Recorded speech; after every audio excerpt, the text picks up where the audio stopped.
আজকে আমি কাঁচা বরইয়ের চাটনি বানামু। হেন নিগা আমার হরি বরই গোনা ভালো করে ধুয়ে হলদি দিয়ে হেদ্দ করে নইতাছে। বরই গোনা হেদ্দ করে হাইরে পানি নিজাইয়া চালুন দিয়ে চাইলে চোচার বিচি গোনা আলাদা করে নইতাছি। ব্যক্তি বরই চালার পরে এখন আমি নড়ার মধ্যে কিছু শুকনা মশলা ভাইজানমু। এনে নইছি শুকনা মরিচ, পাঁচফোড়ন, কাঁচা জিরে, তেজপাতা, দারচিনি।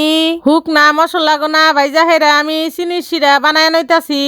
চিনি শিরা গোনা আমি একটু লাল লাল করে জাল দিয়া নইলাম যাতে চাটনির কালারটা দেখতে ভালো দেখা যায়। এখন এর মধ্যে যে বরই গোনা চাইলা থইয়া দিছিলাম হিন্না দিয়ে আধা ঘন্টা নাগাল নাড়তি থাকমু যাতে নিচে পুইরা না ধরে।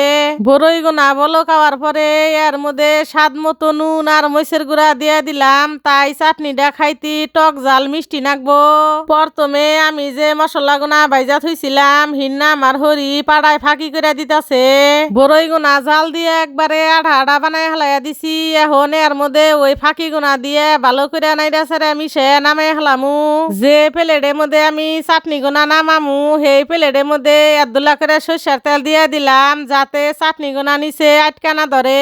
চাটনি গোনা 2 দিন ওইদের মধ্যে হুকানের পরে ইন্না গোল গোল করে লাড্ডু নাগাল বানায় হালাইতাছি। আপনারা কোন দিন এবার করে কাঁচা বরই দিয়ে চাটনি বানাইছেন নাহি কমেন্ট করে কইয়া যাবেন। আর যদি না বানায় থাকুন তাহলে একবার হইলেও বানায় খাইয়া দেখবেন।